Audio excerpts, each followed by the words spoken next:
La harpe se tait. Sa dernière note se noie dans le mystère. Bienvenue au mystère de minuit, je suis votre hôte Gustave. D'où écoutez-vous? Laissez un commentaire ci-dessous. Vos voix donnent vie à ces contes. Commençons. C'était un dimanche d'une rare perfection dans le village de Charnwood Edge, un hameau si typiquement anglais qu'on aurait pu l'imaginer peint par Constable lui-même. Le soleil, doux, jamais intrusif, baignait les avant-toits et les toits de chaume d'une douce lumière. Les moineaux s'élançaient sur les sentiers bordés de lavande. Les cloches de l'église paroissiale avaient depuis longtemps cessé de sonner le matin. Et maintenant, sur la grande pelouse du domaine de Linton, des chapiteaux en toile blanche flottaient paresseusement au gré de la brise. Il s'agissait de la Summer Garden Party annuelle organisée par Lady Beatrice Linton, une femme aux pommettes sévères et à la grâce empesée, dont les notions d'esprit communautaire coïncidaient souvent avec les manifestations publiques de sa propre générosité.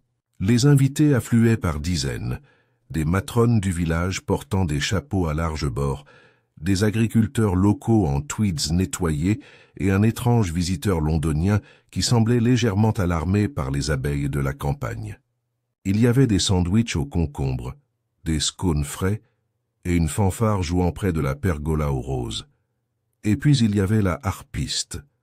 Elle était assise sous un parasol crème, les cordes de sa harpe dorée captant la lumière comme la soie d'une araignée éclairée par le soleil. Miss Lynette Blackwood, anciennement diplômée du Royal College of Music, était récemment revenue à Charnwood Edge après 10 ans d'absence.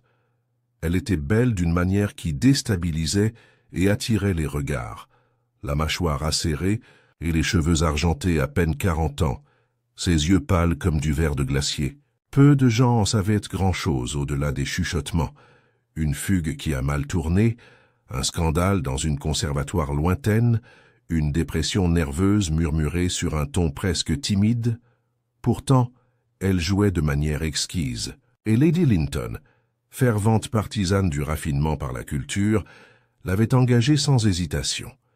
Miss Marple était assise près du fond de la foule, sous son propre parasol. Elle portait un cardigan gris tourterelle sur une robe à fleurs et avait une assiette de Battenberg sur ses genoux.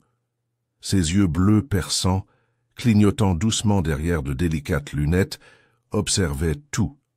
La musique de la harpiste montait dans un doux chatoiement. Et puis, sur un tri aigu qui flottait comme la rosée dans l'air, Lynette se figea. Ses yeux s'écarquillèrent. Ses mains, qui avaient bougé avec une élégance pratiquée, se détachèrent des cordes et tombèrent comme des feuilles sur ses genoux. Un doux, discordant accent romput le charme. Des halètements se sont propagés parmi les spectateurs. Miss Blackwood était affalée sur le tabouret, sa joue appuyée contre le cadre doré de la harpe, immobile. Un cri s'éleva d'une des plus jeunes femmes. Lady Linton s'avança avec une agilité inattendue et le docteur Geoffrey Hollis, le médecin généraliste local, qui était à mi-chemin d'une tarte aux fraises, se précipita sur les lieux. Miss Marple posa son assiette de côté et se leva avec précaution, effaçant les miettes de biscuit de sa jupe. Au moment où elle atteignit le front, le docteur Hollis examinait déjà la harpiste.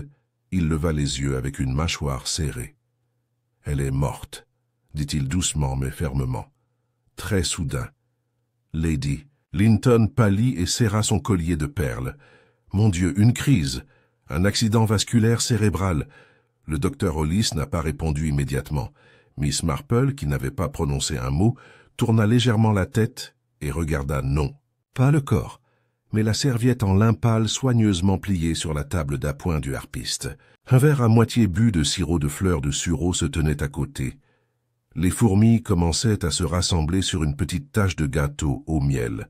Ses yeux s'y attardèrent. Puis elle se tourna vers la foule où les chuchotements commençaient déjà à enfler comme une tempête estivale.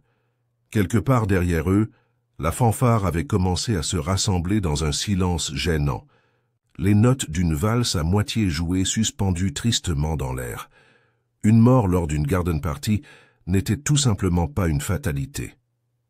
Lundi matin, la mort de Miss Lynette Blackwood était devenue plus que la fin malheureuse. D'une garden party, elle s'était transformée en un véritable drame de village, avec des accusations, des spéculations feutrées et un parfum de scandale accroché à chaque haie. Charnwood Edge, bien que pittoresque, n'était pas étranger au ragot. Ses cottages couverts de lierre et ses ruelles tranquilles constituaient un terrain idéal pour les rumeurs. Les nouvelles ne transitaient pas par la poste, mais par les livraisons de pâtisseries et les tasses de thé poliment offertes. L'effondrement, soudain de Miss Blackwood à la harpe, était déjà évoqué sans aucune trace d'ironie, comme l'accord de la mort. Au bureau de poste de High Street, Madame Agnes Crowthorne, dont le chapeau à plumes était presque aussi formidable que ses opinions, se penchait par-dessus le comptoir s'adressant à Madame Moffat, la maîtresse de poste et journaliste officieuse du village. « Poison, je parie, » dit-elle, baissant la voix comme si le poison pouvait écouter. « Une minute, elle est en vie, la suivante, elle est partie. Vous notez mes mots, ce n'était pas naturel.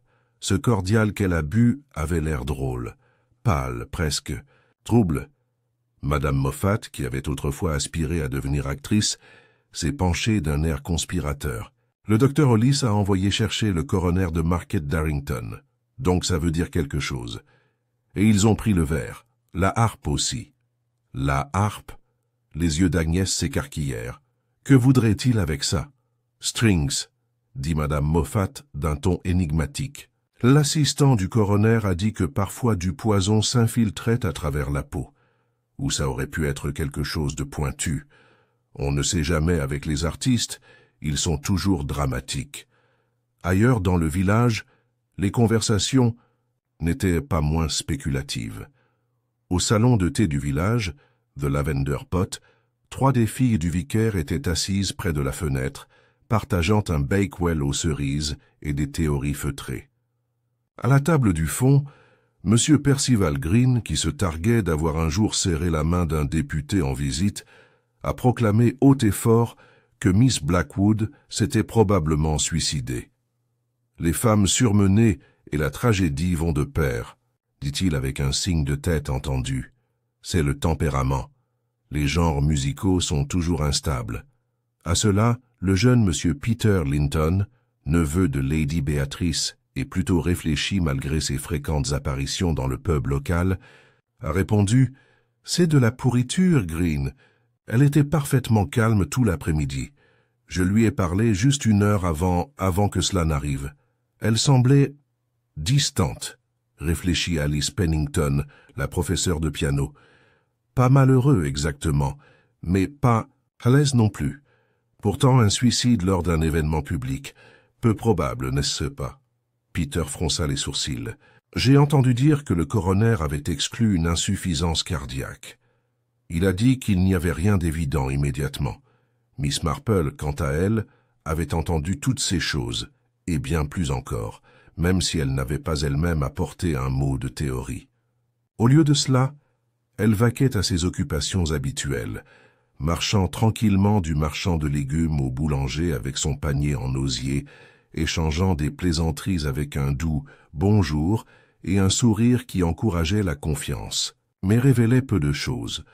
Elle accordait une attention particulière au rythme de la conversation, à la façon dont les gens parlaient de Lynette Blackwood, pas seulement à ce qu'ils disaient, mais à la manière dont ils le disaient. Certains, comme Lady Linton, ont adopté le chagrin digne de l'obligation. D'autres, comme la jeune Maggie Hornby, qui faisait des courses pour le manoir, parlaient avec un soulagement presque excité, comme si une tension inexprimée avait été dissipée. Mardi après-midi, les conclusions préliminaires du coroner ont été discrètement partagées avec le constable local, M. Bramley, un homme au visage carré qui aimait les règles et se méfiait profondément de tout ce qui était théâtral. Il n'est pas satisfait de l'ambiguïté du rapport. Aucune cause claire du décès, marmonna-t-il en lisant le rapport à haute voix à Miss Marple, qui s'était retrouvée une fois de plus au domaine de Lady Linton, sous le doux prétexte de livrer de la confiture de rhubarbe. Aucun signe de traumatisme. Légère inflammation de l'œsophage, indication possible d'une toxine, mais rien de concluant. en attente d'analyse en laboratoire. Miss Marple émit un doux « qui, pour elle, était l'équivalent d'une exclamation. « Eh bien, dit-elle doucement, il ne faut pas tirer de conclusions hâtives, mais c'est tellement intéressant de voir comment les choses ont tendance à arriver au mauvais moment, n'est-ce pas? Pauvre Miss Blackwood, sa première représentation. Au village depuis des années, et une fin si malheureuse. Malheureux, a répété le gendarme Bramley, mais peut-être pas sans provocation. Miss Marple cligna des yeux. Tu veux dire qu'elle avait des ennemis? Il hésita. Nous commençons à penser que c'est peut-être le cas. En effet, plus les autorités fouillaient, plus les détails curieux apparaissaient. Miss Blackwood était revenue à Charnwood Edge, moins de 6 semaines avant la garden party, s'installant dans l'ancienne Shepherd's Cottage près des bois, un héritage de sa tante qui avait passé l'hiver précédent.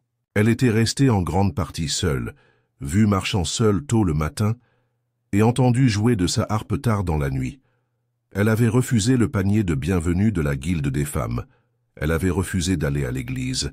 Elle avait posé des questions ostensibles sur les testaments au cabinet du notaire. Et plus curieusement, elle avait été vue, se disputant discrètement mais visiblement, avec le révérend Lionel Carrow dans le cimetière 3 jours seulement, avant sa mort. Le révérend Carrow, interrogé sur la rencontre, a simplement répondu « C'était une affaire privée de nature spirituelle », qui a changé de sujet à la hâte. Lady Linton, qui avait assisté de loin à la fin de la conversation, a déclaré que le harpiste avait l'air franchement furieux. Au fur et à mesure que ces faits se sont révélés, le village a commencé à remodeler ses théories. Le suicide a été rapidement abandonné au profit de quelque chose de plus sombre, et à mesure que les soupçons se manifestaient, les chuchotements aussi. Le passé de Miss Blackwood était brumeux, mais dans le brouillard, chacun voyait les formes qu'il souhaitait. Certains ont affirmé qu'elle avait déjà été fiancée à un homme marié. D'autres ont insisté sur le fait qu'elle avait volé la composition d'un autre artiste et qu'elle avait été exclue de toutes les salles de concert de Londres. Bien entendu, rien de tout cela n'a pu être vérifié, mais Miss Marple avait toujours trouvé que la vérité résidait dans les incohérences. Et c'était la plus petite incohérence de tout ce qui lui restait à l'esprit, le cordial. « Je prépare moi-même du sirop de sureau depuis des années », a-t-elle déclaré plus tard dans la soirée, lors d'un dîner tranquille avec son neveu Raymond qui venait de la ville. Il devrait être assez clair, peut-être un peu doré selon les citrons utilisés, mais pas trouble, jamais ça. Raymond, qui n'avait pas de goût particulier pour la fleur de sureau, hocha vaguement la tête et retourna à sa soupe. Cependant, Miss Marple était déjà en train de cataloguer chaque interaction de la garden party. Qui s'était approché de la table du harpiste? Qui avait servi les boissons? Qui aurait cru qu'elle se produirait ce jour-là? Et pourquoi, se demandait-elle, Lynette Blackwood était-elle revenue à Charnwood Edge après tant d'années d'absence? Cette nuit-là, le vent devint violent et une tempête menaçait à l'horizon. À l'intérieur du pub du village, quelqu'un a fait remarquer « Ce n'est qu'une question de temps avant qu'ils procèdent à une arrestation. » Oh. Miss Marple, dans son salon tranquille avec un châle à moitié tricoté sur les genoux, regarda par la fenêtre et pensa « Seulement s'ils arrêtent la bonne personne. » C'était une sorte de matinée douce, de celle qui arrivait sans cérémonie, voilée dans une brume qui adoucissait les contours et semblait plonger le village dans la réflexion. Charnwood Edge ne semblait absolument pas perturbé par la tragédie récente, si l'on en juge par la porte du jardin oscillant du presbytère ou par la fumée joyeuse s'échappant des cheminées. Pourtant, sous cette surface, le calme couvrait une vague de malaise. Les premiers titres de la Gazette du marché de Darrington avaient repris l'histoire en italique sensationnelle. Un célèbre harpiste décède lors d'une Society Garden Party, un jeu déloyal et suspecté. L'article ne présentait aucun fait nouveau, seulement des spéculations, et une photographie réimprimée de Miss Lynette Blackwood au sommet de sa carrière musicale. Dans ce document, elle avait l'air frappante et intouchable, capturés en masse en 7-5 plein milieu de la représentation. La harpe comme une cage dorée autour d'elle. Miss Marple a soigneusement découpé la page et l'a pliée dans son album, même si son intérêt était plus porté sur la nature humaine entourant l'événement que sur la couverture médiatique elle-même. Le même matin, l'agent Bramley a rendu visite à Shepherd's Cottage, accompagné de Miss Marple, qui s'était portée volontaire pour apporter un plateau de scones et une bouteille de sirop de mûres à la gouvernante de Miss Blackwood, qui aurait été assez secouée par le décès. Madame Hetty Knowles était une femme grisonnante, peu éloquente et pleine de soupçons. Elle a ouvert la porte avec des yeux cerclés de rouge et une expression méfiante, son tablier froissé et ses manches relevées comme pour défier quelqu'un de critiquer son état de chagrin. Elle était privée, celle-là, marmonna Hetty. Alors qu'ils entraient, elle ne parlait pas beaucoup, tenait sa propre compagnie. Elle jouait de la harpe tous les soirs pendant des heures. Elle m'a fait peur plus d'une fois. Ce n'est pas naturel, cette musique. Miss Marple, après avoir posé le plateau sur la table de la cuisine, demanda doucement. Avait-elle l'air troublée? Peut-être anxieuse à propos de quelque chose? Hetty fronça les sourcils. Pas anxieuse. Tendue, peut-être vigilante. Elle regardait par-dessus son épaule, comme si elle s'attendait à quelqu'un par derrière. Il y avait un tiroir verrouillé dans le buffet là-bas. Elle fit un signe de tête vers une délicate pièce antique, en acajou et usée dans les coins. Je ne me laisserai pas l'épousseter. L'agent Bramley s'y est rendu directement et a sorti une clé de la poche de son manteau. J'ai trouvé ça parmi ses affaires, expliqua-t-il, et avec une certaine satisfaction il ouvrit le tiroir. À l'intérieur se trouvaient des papiers, des dizaines, des lettres, des reçus, et tout en bas, une photographie, délavée, froissée, mais indubitable. C'était une photo de groupe, prise il y a peut-être 15 ou 20 ans. 4 personnages, une jeune Lynette Blackwood assise à sa harpe, souriant légèrement. À côté d'elle se tenait un homme, une silhouette grande et sérieuse, vêtue d'une robe académique. Derrière eux, 2 autres, une femme aux traits sombres et sévères, et un autre homme, barbu, aux yeux amusés, et une cigarette tenue impulsivement entre les doigts. « Reconnaissez-vous quelqu'un » demanda Bramley en plissant les yeux vers la photo. Miss Marple se pencha délicatement. « Pas personnellement, dit-elle, mais l'homme en robe ressemble plutôt à un doyen de faculté. Une université, peut-être ? Et la jeune femme, quelque chose en elle est familier. C'est souvent le cas des visages du passé. Ils ont une façon de revenir quand on s'y attend le moins. Ils ont pris les documents et ont fermé la maison derrière eux. Plus tard dans la journée, Miss Marple rendit une visite discrète au révérend Lionel Carroll, qui l'a reçu avec une certaine réticence dans le modeste bureau bordé de livres. « Du presbytère, Miss Marple, dit-il avec raideur. Je comprends que vous vous êtes intéressée à la mort de la pauvre Miss Blackwood. On s'intéresse quand une tragédie arrive à un voisin, répondit-elle gentiment. Surtout quand on a vu ce voisin vous parler de manière plutôt urgente quelques jours auparavant. Le vicaire se hérissa, puis soupira. Très bien. Oui, nous avons parlé. Il s'agissait de pardon. Pardon? Il baissa les yeux sur ses mains jointes. Elle avait fait du tort à quelqu'un il y a de nombreuses années. Un collègue musicien, quelqu'un dont elle avait, de son propre aveu, contribué à ruiner la vie.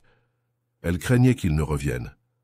Elle a demandé si le pardon était quelque chose que l'on pouvait encore offrir, si les dommages causés avaient perduré. Miss Marple pencha la tête. Et a-t-elle nommé cette personne? Non, seulement qu'il était déjà allé à Charnwood Edge une fois auparavant, il y a longtemps.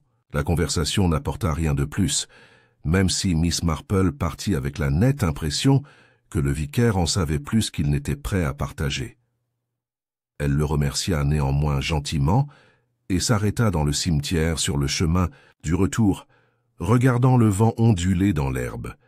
Les secrets, pensait-elle souvent, restaient rarement enfouis là où les pierres tombales pouvaient les voir.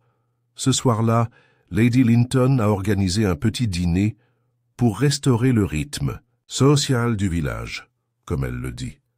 La liste des invités comprenait les Penningtons, Peter Linton, le docteur Hollis et, à la légère surprise de Lady Linton, Miss Marple, dont l'invitation avait été remise tardivement mais avec la cérémonie requise. Lors du deuxième plat, canard rôti à la gelée de groseille, la conversation dérivait inévitablement sur le thème de la mort du harpiste. Le docteur Hollis, qui avait l'air fatigué et mal rasé, fouilla dans ses légumes. La toxicologie n'a rien donné de concret. Le sirop de fleurs de sureau était probablement mélangé à quelque chose. De la digitalis peut-être, mais il est difficile à retracer à moins d'être administré en quantités exactes. Mais qui voudrait lui faire du mal? Demanda Alice Pennington. Elle était étrange, oui, mais pas cruelle. Peter Linton leva soudain les yeux. Je suppose que cela aurait pu être quelqu'un de son passé. Elle m'a dit une fois, très doucement, que revenir ici était son compte. Elle a dit que la maison avait une histoire, et elle aussi. Quelle manière inutilement dramatique de présenter les choses, dit Lady Linton avec désapprobation. Pourtant, j'imagine que les musiciens ont tendance à ce genre de choses. Miss Marple les regardait tous parler, les mains s'agitant autour des serviettes, les verres à vin légèrement inclinés de travers, le contact visuel manqué ou évité. Personne ne semblait mentionner Lynette avec une véritable affection. Mais plus encore, aucun d'entre eux ne semblait vraiment choqué par son départ. Plus tard, autour d'un café après le dîner, Peter s'attarda à côté de Miss Marple, près des porte-fenêtres. « Vous pensez que quelqu'un ici en sait plus qu'il ne le dit, n'est-ce pas ?» demanda-t-il doucement. Miss Marple offrit un petit sourire. « Oh, mon cher garçon, les gens toujours en savent plus qu'ils ne le disent. Le tout est de savoir quel silence compte. » Alors que la soirée se terminait et que les invités s'éloignaient, Miss Marple sortit sur la terrasse Linton, où le clair de lune brillait sur l'herbe rosée. Elle regarda vers le jardin bordé de haies, où se trouvait la harpe quelques jours auparavant. Là, en cet après-midi doré, la mort avait joué une seule note, et quelqu'un, quelque part, avait écrit la partition bien avant que la première. Corde ne soit pincée. Mercredi, la police avait identifié un suspect. C'était une annonce faite avec un manque surprenant de fanfare. Pas d'arrestation publique, pas de coup dramatique à la porte du chalet. Juste une conversation tranquille dans l'arrière-salle du bureau du constable et un lent filet de ragots qui ont porté la nouvelle à travers Charnwood Edge avec la certitude des écritures. Le suspect n'était autre que Gerald Hargreaves, l'ancien fiancé de Lynette Blackwood. Pour certains, ce n'était pas une surprise. Son nom était apparu très tôt dans des chuchotements et des récits à moitié mémorisés. Gerald avait été autrefois un violoniste prometteur, un compositeur d'une certaine renommée, qui avait disparu de la vue du public à peu près au même moment où l'étoile de Miss Blackwood commençait à monter. Et même si la plupart ne l'avaient jamais vu, la simple mention de son nom semblait faire taire toute conversation. Mais ce fut Miss Marple qui se souvint de quelque chose que les autres avaient oublié. « Je crois », se dit-elle doucement, en cousant l'ourlet d'un rideau de cuisine usé ce jeudi matin, que Gerald Hargreaves a grandi dans le village voisin, Ashcombe Down. Elle s'en souvenait très clairement. Une lettre qu'elle avait autrefois envoyée à une société musicale, au nom d'un jeune pianiste du village, avait été adressée à Ashcombe, où un certain Monsieur G. Hargreaves avait été inscrit comme juge régional. Le nom l'avait frappé alors, comme maintenant à cause de sa légère mélancolie. À midi, le moulin à ragots avait atteint son plein régime. L'histoire, embellie et ajustée au goût, comprenait désormais des fiançailles rompues, une composition volée et une confrontation à l'église quelques jours seulement avant la mort de Miss Blackwood. Les détails se déplaçaient d'un locuteur à l'autre, comme une mélodie passée d'une oreille à l'autre. L'agent Bramley n'avait pas officiellement confirmé les soupçons, mais la rumeur courait qu'une lettre, non signée, avait été découverte parmi les papiers de Miss Blackwood, l'avertissant de faire la paix avant que ses péchés ne la retrouvent. Son écriture correspondait à une signature dans le livre d'or du domaine Linton, du jour de la Garden Party. Gerald Hargreaves. « C'est lui » a déclaré Agnès Crowthorne à la poste, clair comme le jour. Elle a ruiné sa carrière et lui a brisé le cœur et il est revenu pour se venger. « Mais pourquoi attendre si longtemps ?» demanda Madame Moffat, toujours la voix de la raison.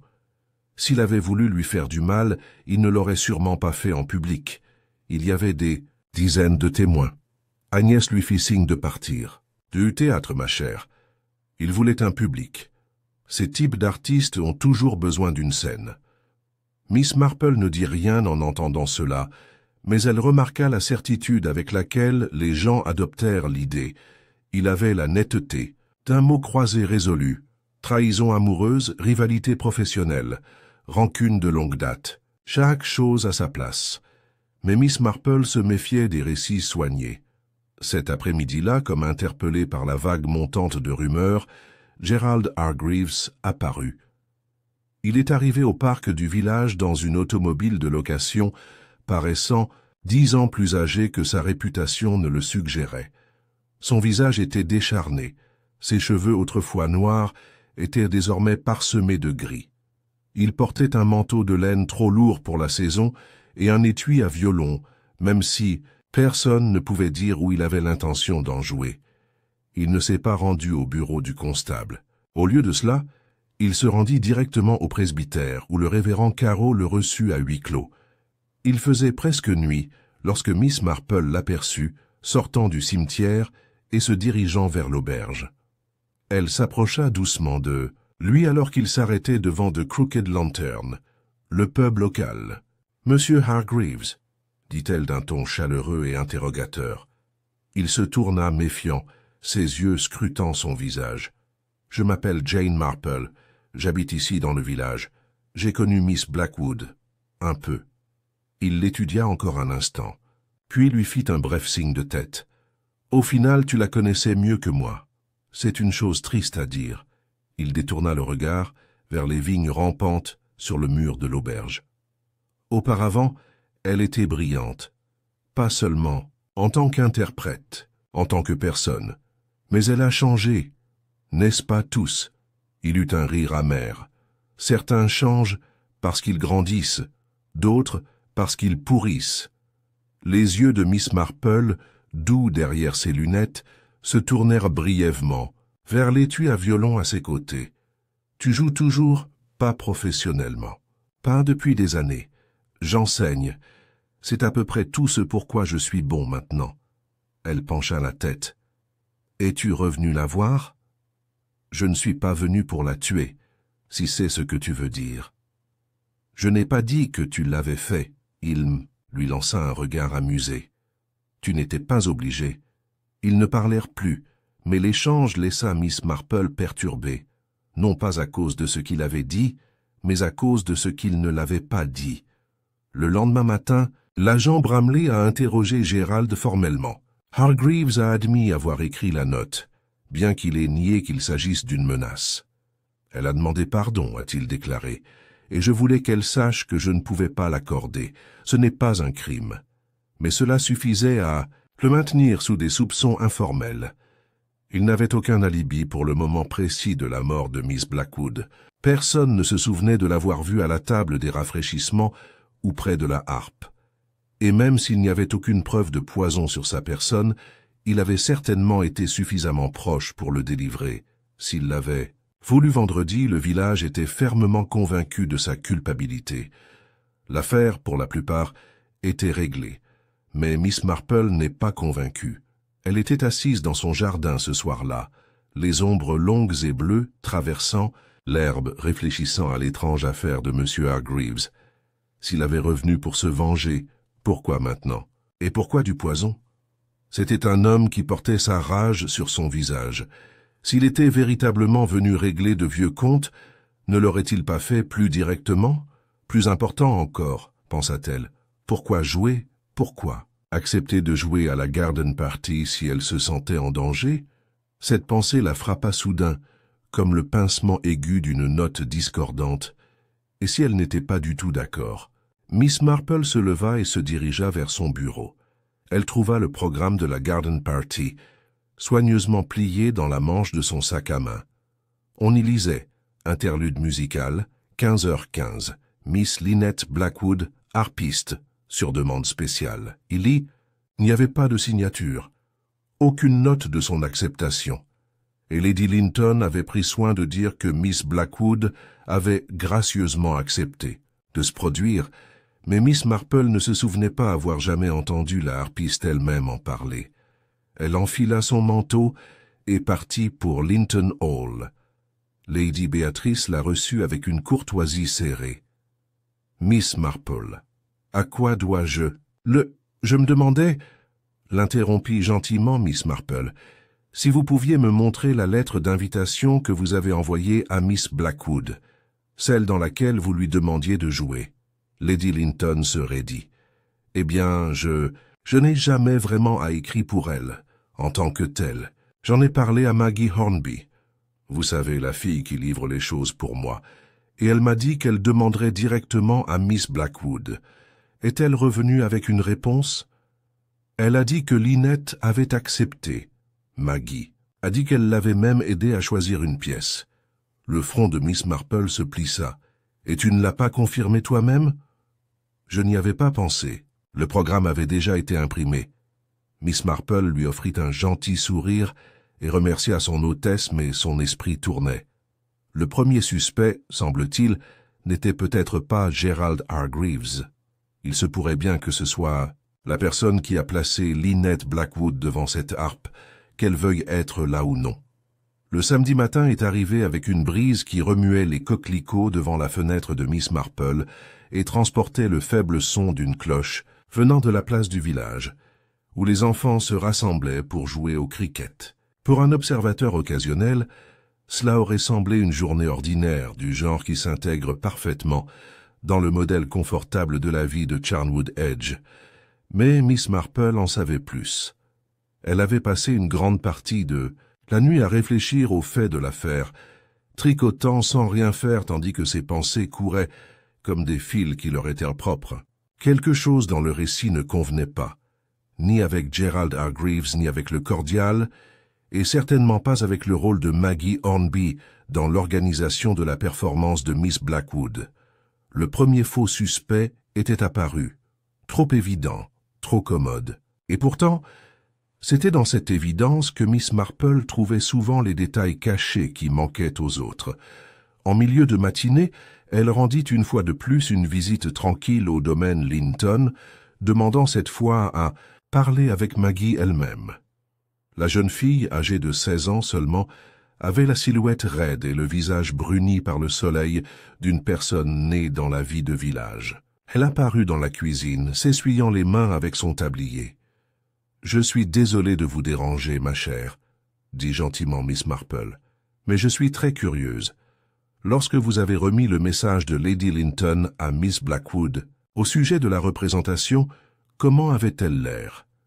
Était-elle contente? » Maggie déplaça son poids d'un pied sur l'autre. Elle n'était pas vraiment contente. Elle n'a pas dit grand-chose.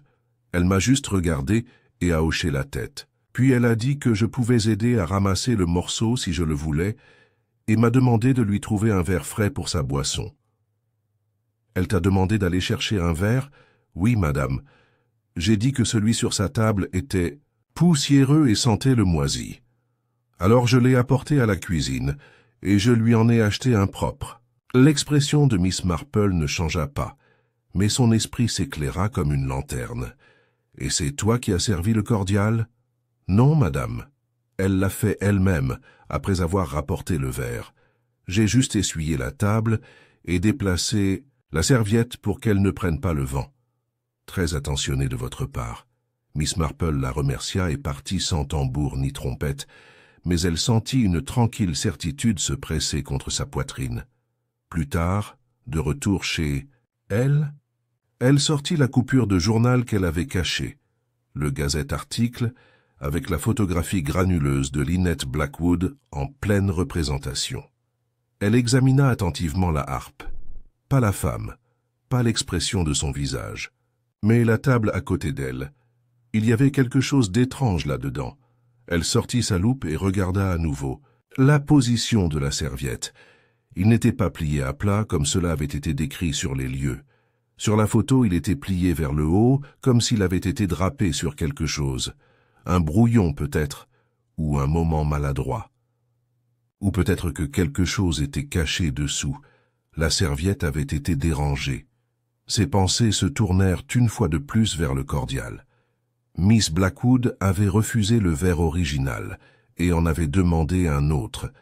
Elle s'était servi son propre verre, et pourtant, elle est quand même morte empoisonnée, ce qui signifiait que le poison ne pouvait pas être dans le cordial. Cela a dû être sur le verre. Soigneusement appliqué, peut-être, sur le bord, ou sur le bord intérieur, là où ses doigts auraient pu le toucher. Miss Marple se souvient d'une histoire de sa jeunesse, celle d'une femme décédée mystérieusement après le thé. Tout le monde soupçonnait son mari, qui avait préparé la boisson. Mais il s'est avéré que la tasse elle-même avait été mélangée à de la poudre d'aconite, et il lui avait passé le thé innocemment, sans savoir que la tasse avait été préparée plus tôt par un autre. Elle décrocha son téléphone et appela le docteur Hollis. « Docteur, dit-elle, si l'on voulait empoisonner quelqu'un de telle manière qu'on ne puisse pas le retrouver dans la boisson, pourrait-on le faire? Via le verre lui-même ?» Le docteur Hollis fit une pause avant de répondre. « C'est rare, mais oui. Surtout avec certains alcaloïdes, digitalique, belladone ou certaines variantes modernes. Il pourrait être appliqué sur le verre, en particulier près du bord. Insipide, presque invisible et rapide à absorber par la bouche ou même par la peau. Merci, docteur. C'est très utile. » Elle raccrocha et regarda le tricot sur ses genoux. Il lui avait glissé des doigts sans qu'elle s'en aperçoive. Le tueur savait que Miss Blackwood se servirait elle-même son verre. Cela signifiait qu'ils avaient soigneusement planifié leur voyage, peut-être même observé ses habitudes avant la fête. Ce verre n'avait pas été empoisonné à la hâte. Alors, qui avait manipulé la vaisselle? Elle appela ensuite Lady Clinton. « Ma chérie, demanda-t-elle poliment, savez-vous qui était responsable de l'installation de la table de Miss Blackwood avant la représentation? » « Eh bien, je crois que c'était Alice Pennington, » répondit Lady Linton après un moment de réflexion. Elle s'est portée volontaire pour aider à organiser les rafraîchissements et a dit qu'elle avait connu Lynette il y a des années, à l'époque où elles étudiaient toutes les deux la musique à Bath. Elle a dit qu'elle voulait qu'elle se sente à l'aise. Les doigts de Miss Marple se resserrèrent sur le combiné téléphonique.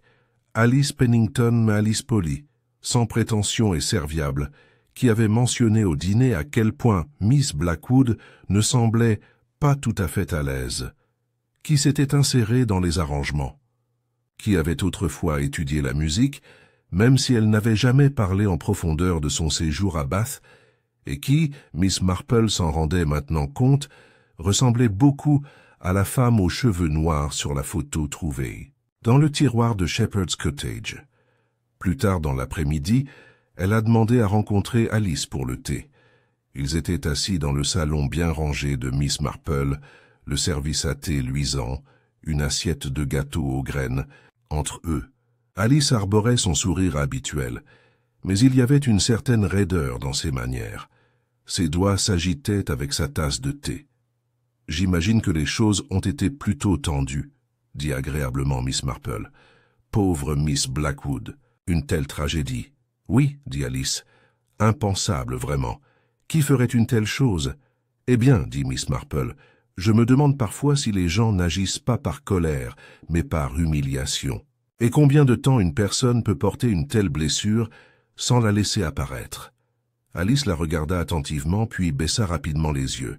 « Je m'attends, » a poursuivi Miss Marple, « qu'étudier la musique soit terriblement compétitif et difficile quand on est talentueux, mais pas exceptionnel. » Le sourire d'Alice se figea. « Que suggérez-vous, Miss Marple ?»« Rien du tout, » dit Miss Marple d'une voix légère. « Seulement qu'on m'a dit que Miss Blackwood et vous connaissiez autrefois. À Bath, je crois ?» Alice se leva brusquement. « J'ai peur de devoir y aller. Je viens de me rappeler que j'ai laissé quelque chose sur la cuisinière. »« Pas de précipitation, ma chère, » a déclaré Miss Marple. « J'ai déjà demandé au docteur Hollis de vérifier les empreintes digitales sur la verrerie, et l'agent Bramley à la photo du tiroir de Lynette.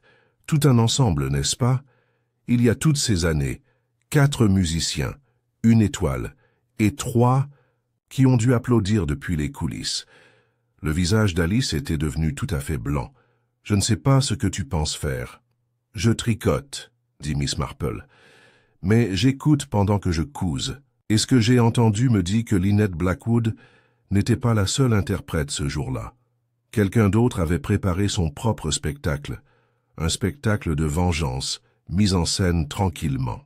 Avec un seul verre empoisonné placé sous une serviette en lin inoffensive. » Elle sourit doucement. « Mais bien sûr, je peux me tromper. » Alice se tourna et sortit rapidement.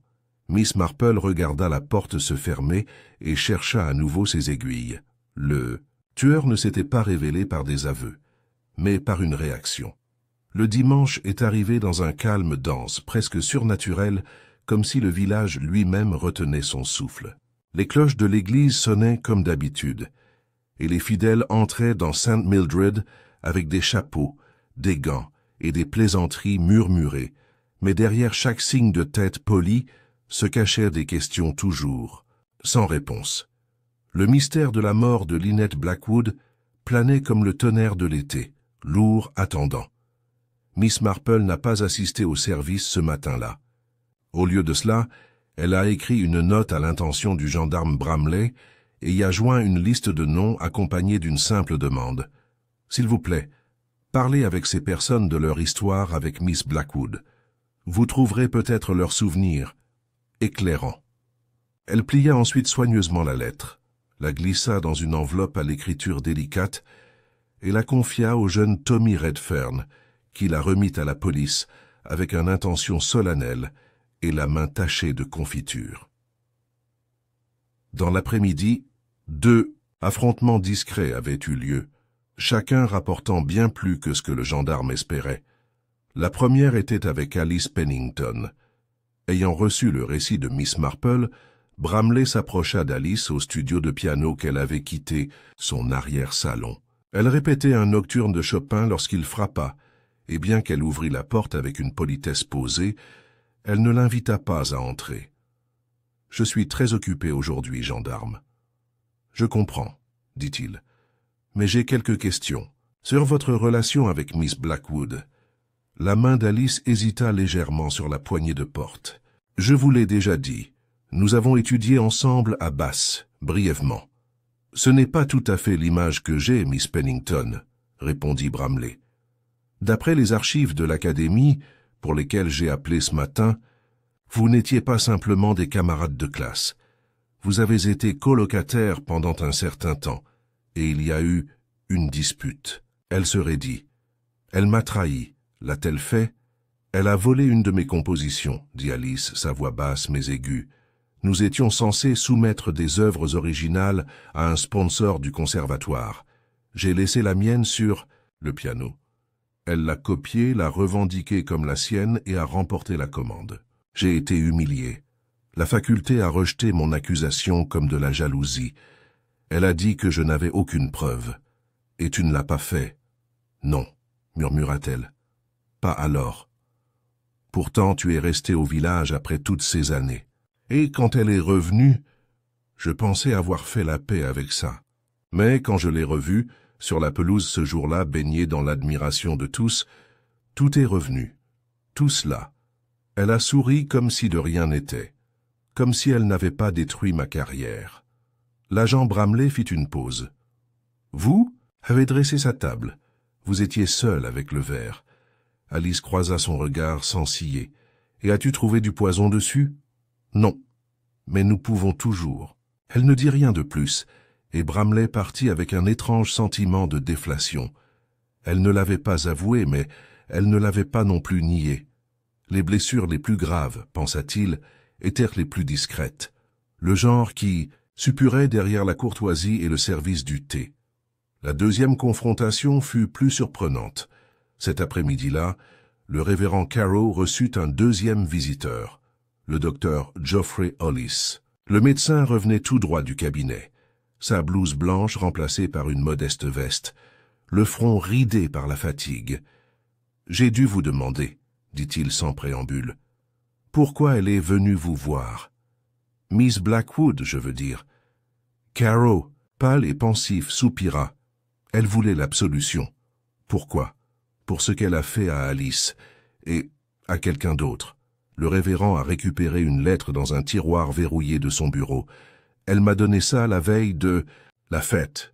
Elle m'a demandé de le lire seulement si quelque chose lui arrivait. Il le tendit à Hollis qui parcourut la page rapidement, puis à nouveau plus lentement. À qui de droit pouvait-on lire si je suis retrouvé mort, intentionnellement? Ou autrement, je demande que ce qui suit soit connu. J'ai fait du tort à Alice Pennington. Je lui ai pris un morceau de musique dans lequel elle s'était investie. Je l'ai fait passer pour le mien. Je l'ai fait par peur de ne pas être assez bien sans cela. Je l'ai justifié à l'époque. Je me suis dit que c'était une collaboration. Cela ne la dérangeait pas. Mais elle l'a fait. J'ai également fait du tort à Gerald Hargreaves. Je lui ai fait croire que nous avions un avenir tout en recherchant un autre. J'ai rompu nos fiançailles dans une lettre que je n'ai jamais eu le courage de remettre en personne. Je suis retourné à Charnwood Edge dans l'espoir d'arranger les choses. Mais il semble que j'étais trop tard.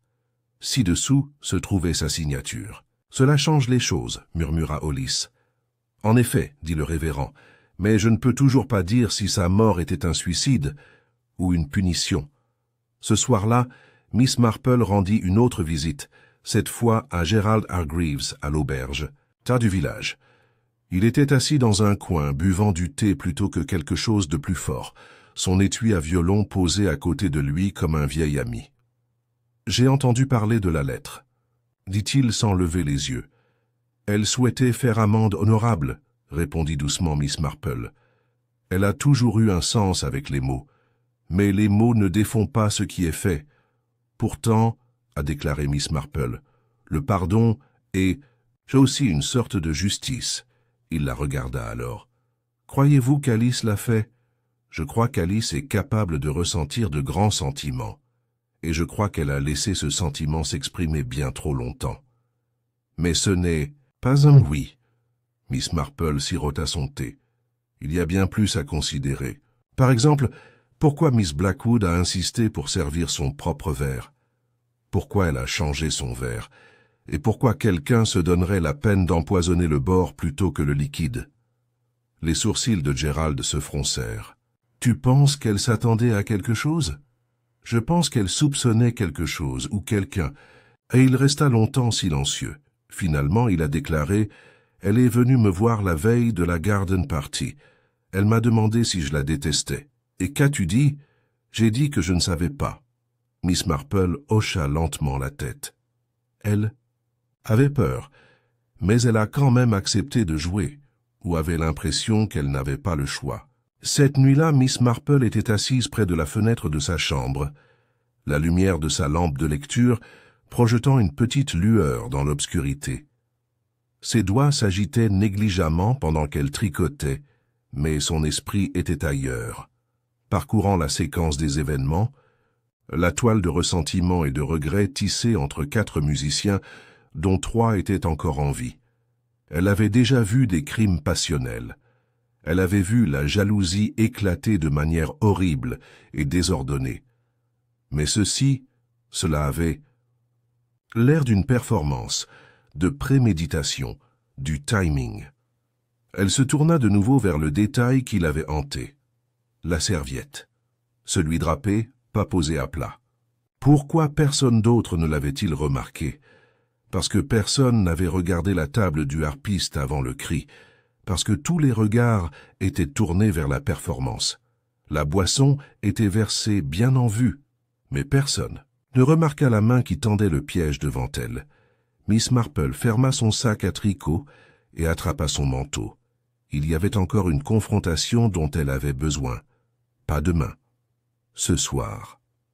Les rues de Charnwood Edge étaient presque silencieuses, tandis que Miss Marple marchait sur le chemin menant à Shepherd's Cottage. Il était un peu plus de 10 heures, et le village s'était couché. Les lumières brillaient faiblement depuis les fenêtres de l'étage. Des formes sombres se déplaçaient derrière les rideaux, et le bruit occasionnel d'un chien qui aboyait résonnait à travers les champs.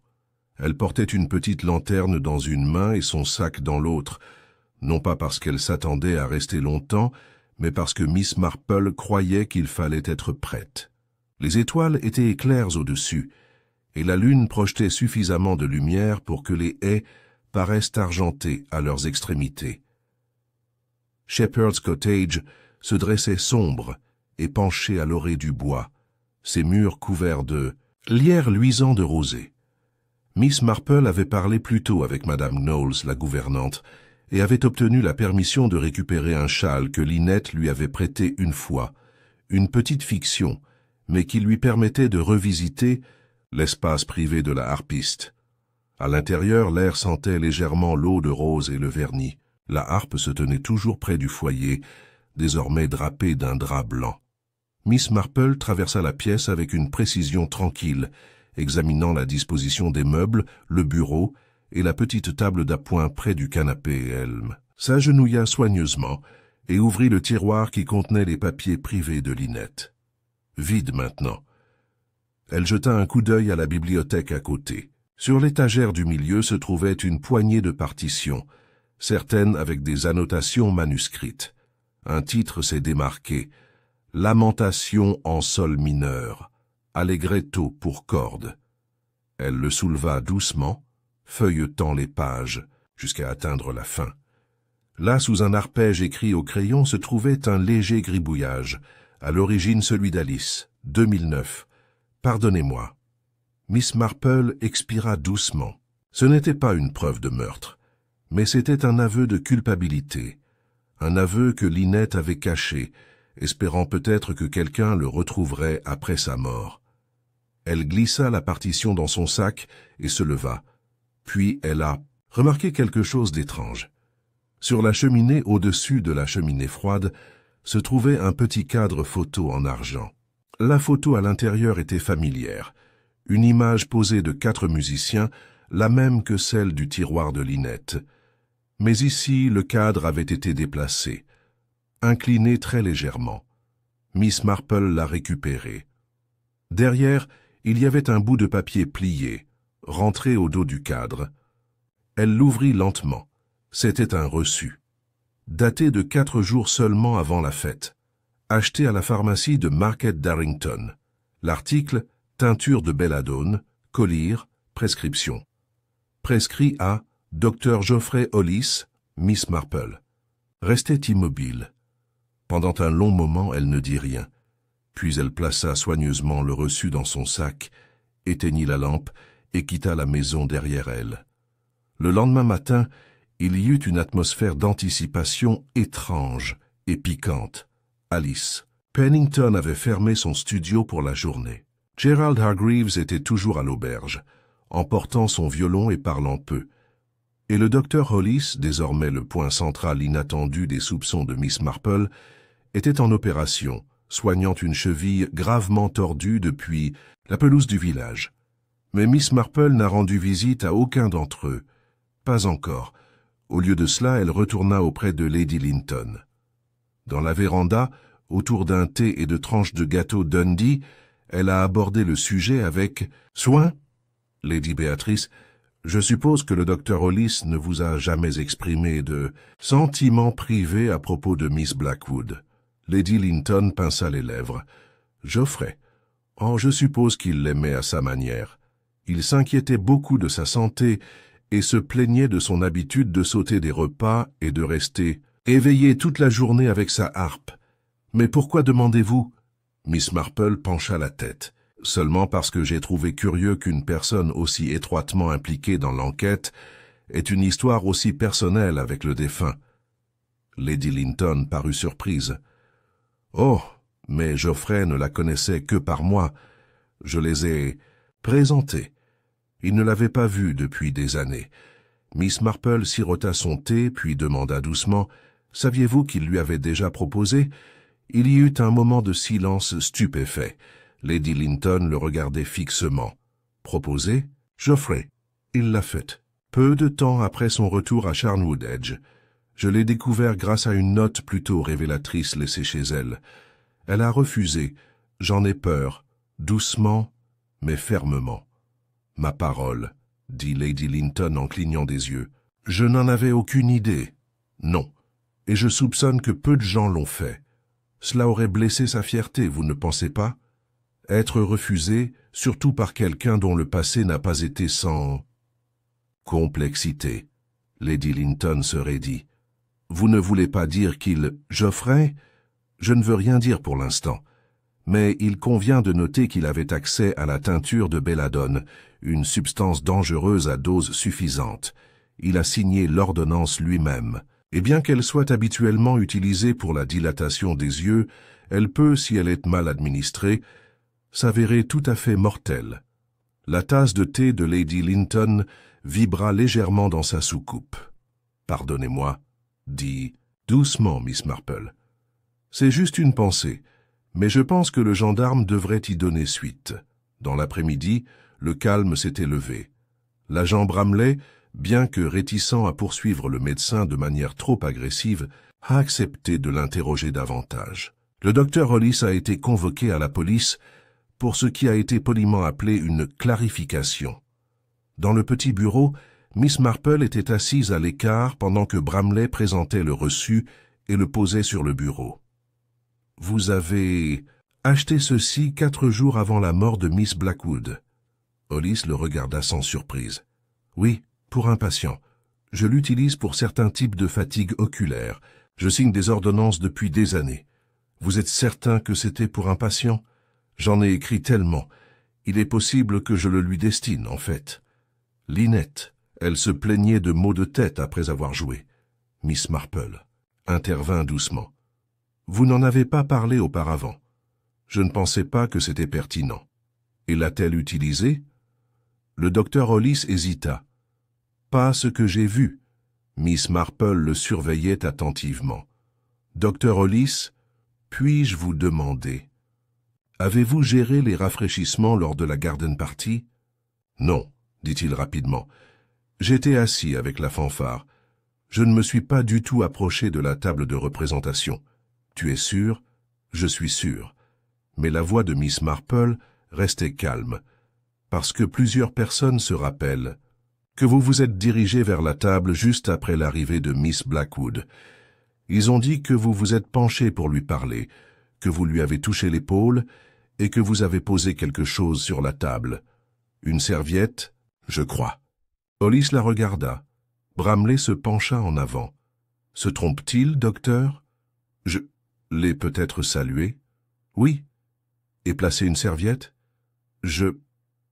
Peut-être. Je ne m'en souviens pas. » Miss Marple posa doucement une main sur le bureau. « Docteur Hollis, si vous étiez amoureux d'elle et qu'elle vous rejetait, vous ne seriez pas le premier homme à vous sentir blessé. Mais la tuer, cela nécessite quelque chose de plus froid. » Il se releva brusquement, renversant sa chaise. « Je ne l'ai pas empoisonné. »« Non, » dit Miss Marple. « Je ne crois pas que vous l'ayez fait, mais je crois que vous avez aidé quelqu'un qui l'a fait. Il s'est figé. Peut-être pensiez-vous que c'était la justice, dit-elle doucement. Peut-être vous êtes-vous dit qu'elle le méritait, que cela aurait l'air naturel. Mais vous êtes médecin, vous deviez savoir ce que même une trace de belladonna pouvait faire. » Il s'assit lentement. « Je ne pensais pas que cela la tuerait. Je pensais que cela la rendrait malade. Secouez-la un peu. Rappelez-lui de ne pas traiter les gens comme des tremplins. » Miss Marple hocha la tête et, pour la première fois, sa voix était triste. « Tu n'étais pas le seul à vouloir lui donner une leçon. » Elle se tourna vers Bramley.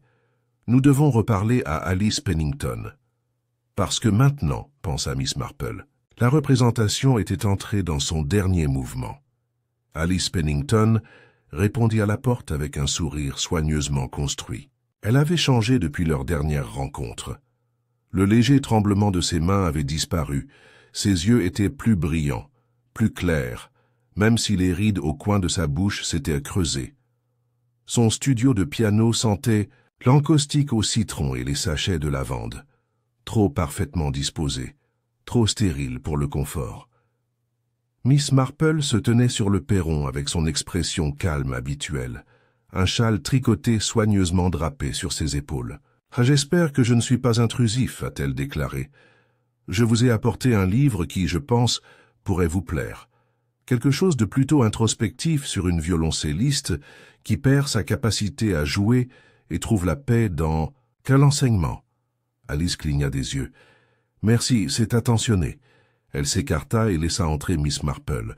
La femme plus âgée était assise sur une chaise près de la cheminée, tenant le livre sur ses genoux, mais ne faisant aucun geste pour l'ouvrir. « Je pense que la semaine dernière a été intense, » a déclaré Miss Marple. Alice haussa poliment les épaules. « Ça a été désagréable, oui, surtout avec ces rumeurs. Les rumeurs sont terriblement gênantes, j'en conviens. Mais parfois, bien sûr, elles contiennent une part de vérité. » Miss Marple se pencha légèrement en avant. « Cela vous dérangerait-il vraiment si nous parlions clairement, Alice ? » Une pause. « Je suppose que cela dépend de quoi ? » « À propos de justice, » a déclaré Miss Marple. « À propos du chagrin. À propos de ce que les gens estiment leur devoir après avoir tant donné d'eux-mêmes. » Alice ne dit rien. « Vous avez été gentil avec Miss Blackwood dans ces derniers jours. Du moins extérieurement. Vous avez aidé à préparer sa table. Vous avez choisi son morceau musical. Vous l'avez fait paraître la bienvenue. J'ai fait ma part comme n'importe quelle hôtesse. Nous étions des connaissances. Tu étais plus que ça. » La voix de Miss Marple était toujours gentille mais plus douce. « Tu étais autrefois son ami, peut-être son plus proche, et tu étais aussi, si je peux me permettre, le meilleur musicien, du moins aux yeux d'un ou deux de tes tuteurs. » Alice se leva brusquement. « Je pense que tu devrais y aller. » Mais Miss Marple resta assise. « Avant de le faire, dit-elle doucement, « puis-je vous demander de jouer quelque chose ?» Alice se figea. « Pourquoi ? Parce que je crois que cela m'aidera à comprendre quelque chose. » Il y eut un moment de silence. Puis Alice eut un rire bref et cassant. « Tu veux que je prouve que j'aurais pu être génial ?» Miss Marple secoua la tête. « Je veux voir si tu toujours croyais-le. » Une pause. Puis, à la surprise de Miss Marple, Alice s'assit au piano. Elle retira la couverture avec une grâce surprenante et plia les doigts une fois, délibéré, élégant. La première note émise fut douce, presque désolée, puis une autre et encore une autre, dans une mélodie qui faisait écho à la mélancolie. Un nocturne, Chopin encore. Mais contrairement à avant, Alice jouait avec plus que de la discipline. Elle a joué avec l'histoire, avec le ressentiment intégré dans chaque crescendo, chaque phrase descendante. Ses mains bougeaient comme elle ne l'avait pas fait depuis des années, et pourtant, son pied vacilla, juste légèrement, à peine perceptible, mais Miss Marple l'a remarqué. Lorsque la pièce se termina, Alice resta assise en silence, les épaules raides. « Vous voyez, dit-elle, je n'ai jamais été censée disparaître. »« Non, acquiesça Miss Marple, mais tu as quand même disparu. Et Lynette Blackwood ne t'a pas poussé dans l'obscurité. Elle a simplement survécu là où tu ne pouvais pas. » Alice se tourna. « Elle m'a volé la vie. »« Elle a volé votre travail, » dit doucement Miss Marple. « Mais votre vie, vous l'avez abandonnée au moment où vous avez laissé l'amertume vous définir. » Les yeux d'Alice brillèrent. « Vous avez empoisonné le verre, » dit Miss Marple toujours doucement. « Vous avez posé la serviette dessus pour que personne ne remarque le léger film blanc. Vous avez utilisé des gants pour la placer pour éviter de laisser des empreintes. Et pourtant, dit Alice, sa voix soudain froide, elle se versait toujours son propre verre. Elle en buvait toujours, elle jouait toujours, même après tout ce qu'elle prenait. » Miss Marple hocha lentement la tête. Ce n'était pas une punition, c'était une performance. La bouche d'Alice se contracta. Vous n'aviez jamais prévu d'être vue. Vous vouliez être la main invisible, offrant le mouvement final de votre symphonie de justice. Et j'ai réussi. Non, dit Miss Marple en se levant. Toi presque réussi. Mais tu as oublié le moindre détail, la seule chose que Lynette a changée. Alice cligna des yeux. Elle a demandé à Maggie un nouveau verre. Les mots frappèrent. Comme si le couvercle d'un piano tombait. Elle savait que quelque chose n'allait pas, a poursuivi Miss Marple. Elle a changé le verre, oui, mais le poison n'était pas là. Dans le cordial, n'est-ce pas? Il a été brossé sur la jante. Maggie a remplacé le verre mais pas la serviette. Le poison, probablement transféré dans ses doigts, parvenait toujours à ses lèvres. L'expression d'Alice changea.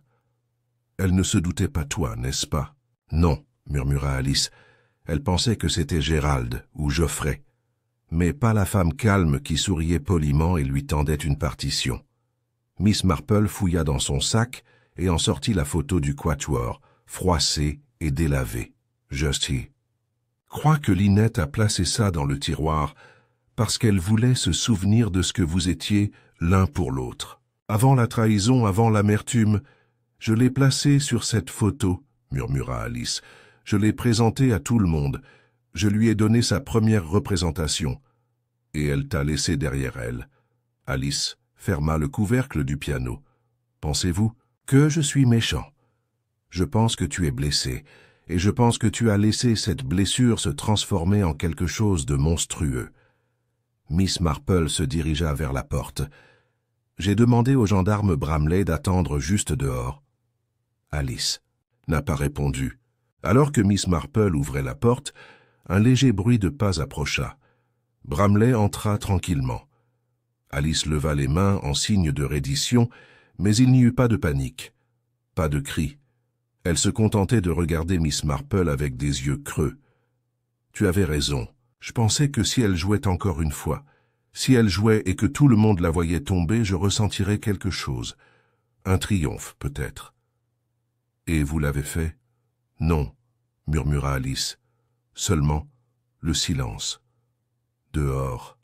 Alors, que le gendarme emmenait Alice, Miss Marple s'arrêta pour respirer l'air du début de soirée.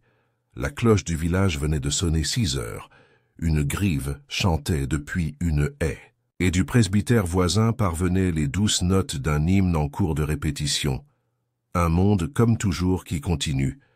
Mais Miss Marple resta sur la voie un moment de plus, fronçant les sourcils, alors qu'elle regardait la silhouette se retirer en détention.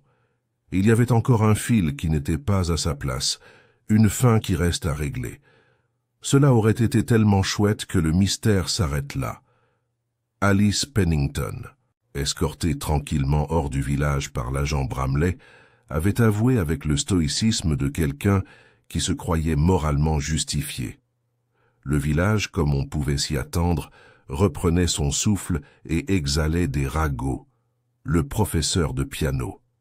Qui l'aurait pensé? Elle avait toujours été tellement réservée, donc appropriée, et maintenant comme c'est terriblement tragique, comme c'est très triste. Pourtant, Miss Marple n'a pas tricoté ce soir-là. Elle n'écrivait pas non plus. À son neveu Raymond, comme elle le faisait habituellement le dimanche. Au lieu de cela, elle s'assit près de la fenêtre avec les rideaux à moitié tirés, regardant pensivement le crépuscule. La longue journée d'été se terminait par des touches d'orange et de bleu cendré à l'horizon. Des papillons frappèrent la vitre. Une brise remuait les napperons en dentelle de son buffet. Elle avait le sentiment distinct et familier, sans que quelque chose était parti faux. Ce n'était pas qu'Alice Pennington était innocente. Non, Miss Marple n'avait aucun doute sur sa culpabilité. Le poison sur la serviette, le piège minutieusement plié, l'amertume lourde et enfouie qui avait finalement éclaté en violence silencieuse. Mais si Alice avait eu l'intention de tuer Lynette, pourquoi les actions de la harpiste avaient-elles trahi la prescience? Pourquoi changer le verre? Pourquoi la note au révérend Caro? Pourquoi cacher ce bout de vérité au dos du cadre photo? Les personnes qui planifiaient de se suicider n'ont pas laissé derrière elles des preuves destinées à démasquer les autres. Et de toute façon, les gens sûrs de leur meurtrier n'ont pas changé de verre juste pour boire avec un bord. Empoisonné, sauf si les yeux de Miss Marple se plissèrent, à moins que le verre empoisonné ne lui appartienne pas du tout. Elle se leva tranquillement et alla chercher sur son bureau la photo de la table de la harpiste, publiée dans le Gazette. Elle l'étudia à nouveau, en se concentrant non pas sur la boisson ou la harpe, mais sur quelque chose qu'elle avait auparavant écarté, le couvert à côté du harpiste. Une deuxième tasse de thé, vide, non notée dans aucun rapport. Il n'aurait pas dû y en avoir. Personne n'était prévu pour s'asseoir avec elle, Mais quelqu'un en avait l'intention. Miss Marple a appelé le domaine Linton le lendemain matin. Maggie. « Chérie, demanda-t-elle, sa voix aussi légère qu'une crumpet, je me demande si je pourrais te déranger avec une question sur les arrangements de la garden party. » Maggie, troublée mais obligeante, dit « Bien sûr, Miss Marple. » La table du harpiste était-elle préparée pour 1 ou 2 personnes? « Oh, 2, répondit aussitôt Maggie. Lady Linton a dit que quelqu'un était censé présenter Miss Blackwood avant qu'elle ne joue. Vous savez, dites quelques mots, donnez le ton. Et qui était-ce? Dr. Hollis. Miss Marple fit une pause. L'a-t-il fait? Non, madame. Il a dit que quelque chose s'était produit. Mais la table était déjà mise. Miss Marple la remercia et raccrocha. Puis elle alla immédiatement chercher son chapeau de paille, son sac à main et son sac à tricoter, et se dirigea, plus vite que d'habitude, vers le cabinet. Le docteur Geoffrey Hollis la reçut avec une lassitude mal dissimulée.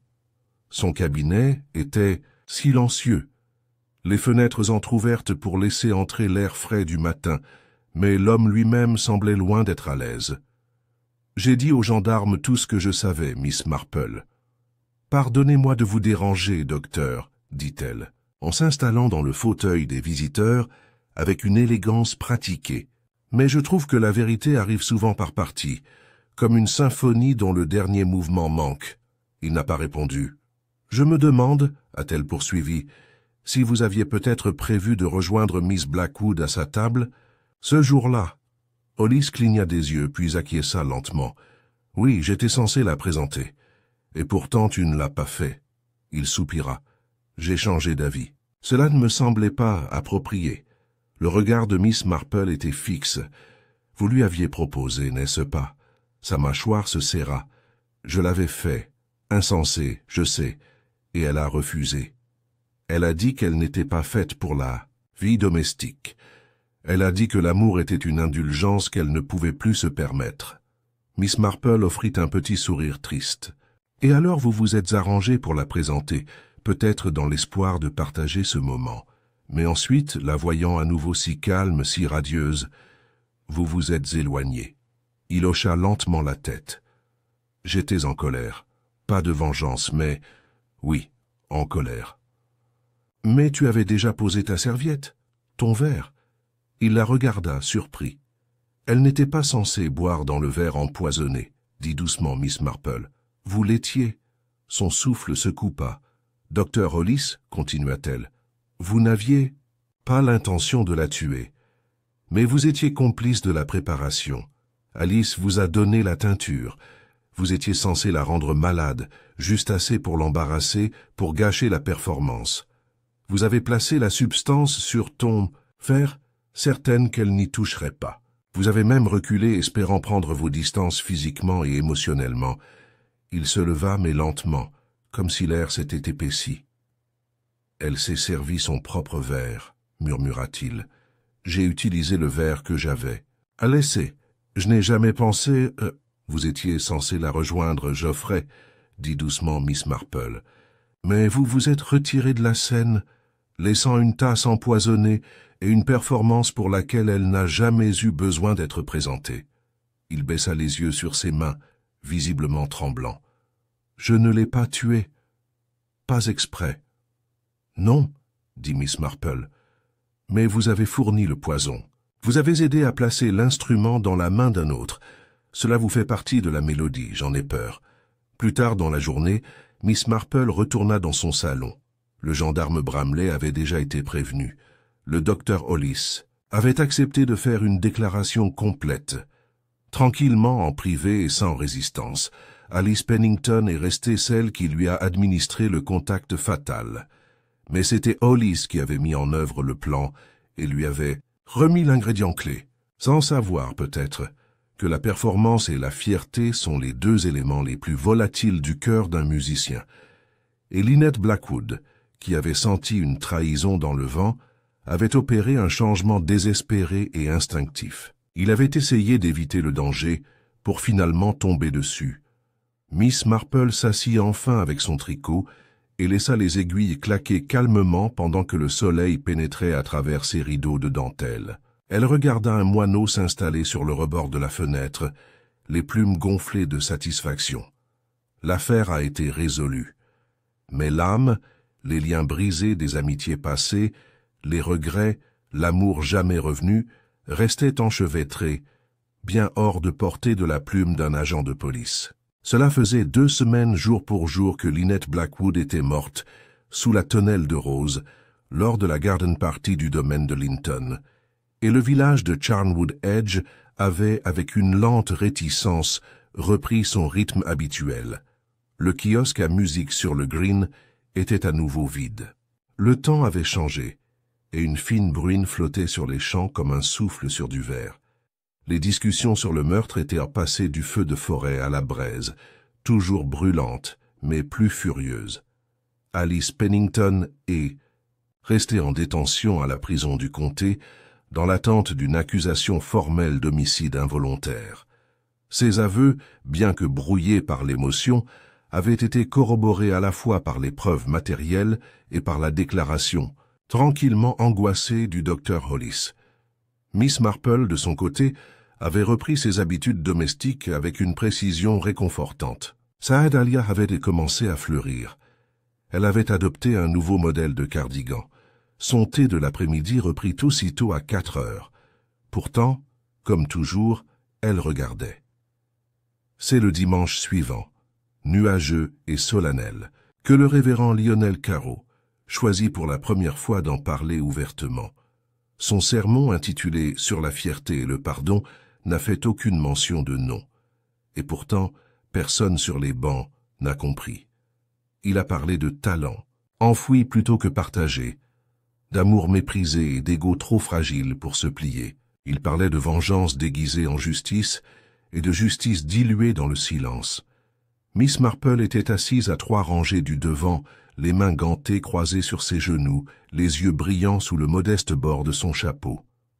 Elle écoutait sans jugement, seulement avec une compréhension tranquille issue d'années d'observation humaine. Après le service, quelques villageois s'attardèrent, ne sachant pas s'ils devaient parler de ce qui s'était passé ou le laisser s'absorber dans le sol de la mémoire. Miss Marple se retrouva approchée par Peter Linton, le jeune neveu de Lady Béatrice. Il marchait avec l'air lent et hésitant de quelqu'un qui se débat avec une question.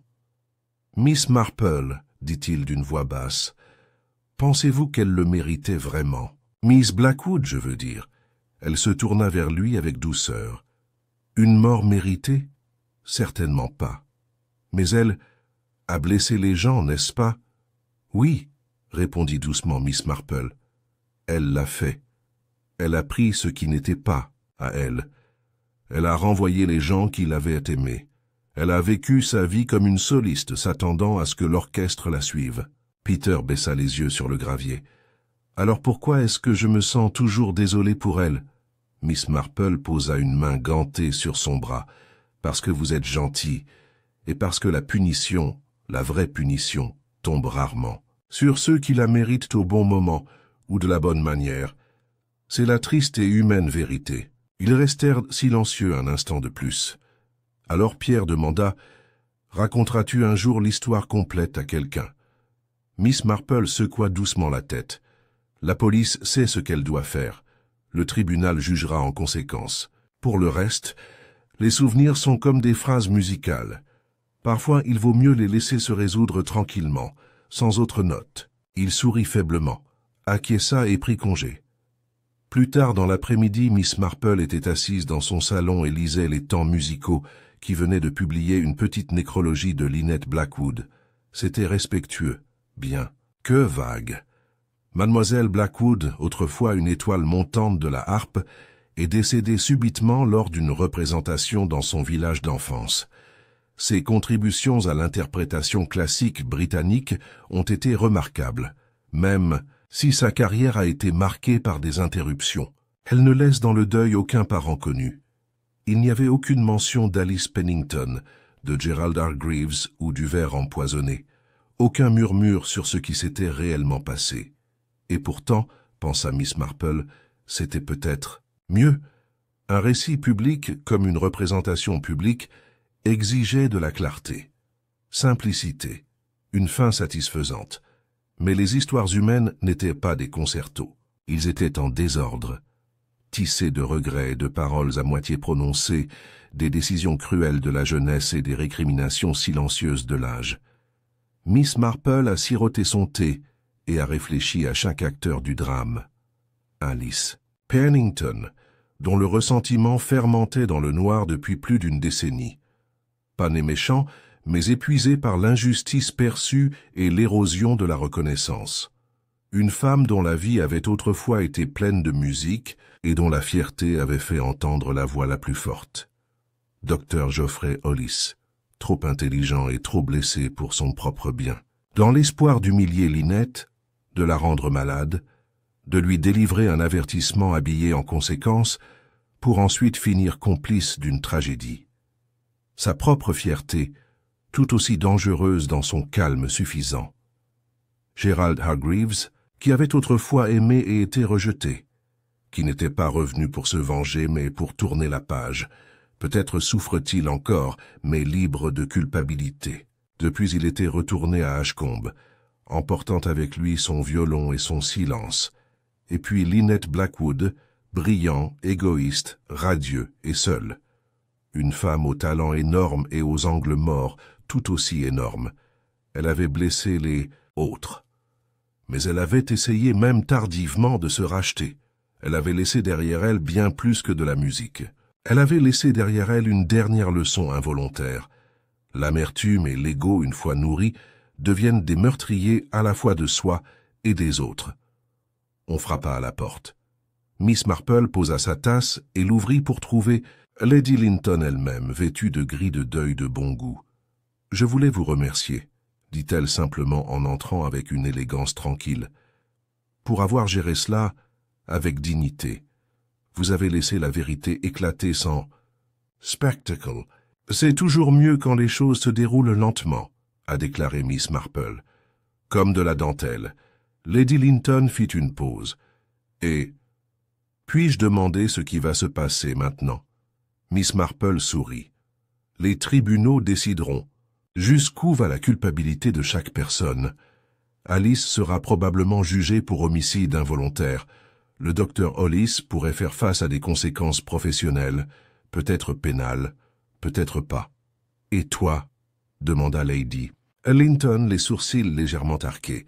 « Je retournerai dans mon jardin. » Répondit Miss Marple. « Il y a des pucerons à combattre et les dahlias fleurissent tardivement. » Lady Linton eut un rire doux et inhabituel.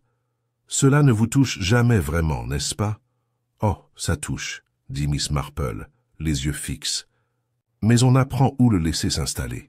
Ce soir-là, alors que le crépuscule tombait à nouveau sur le village et que les merles commençaient leur dernier chant de la journée, Miss Marple se promena dans l'étroite ruelle qui passait devant l'ancienne maison du berger.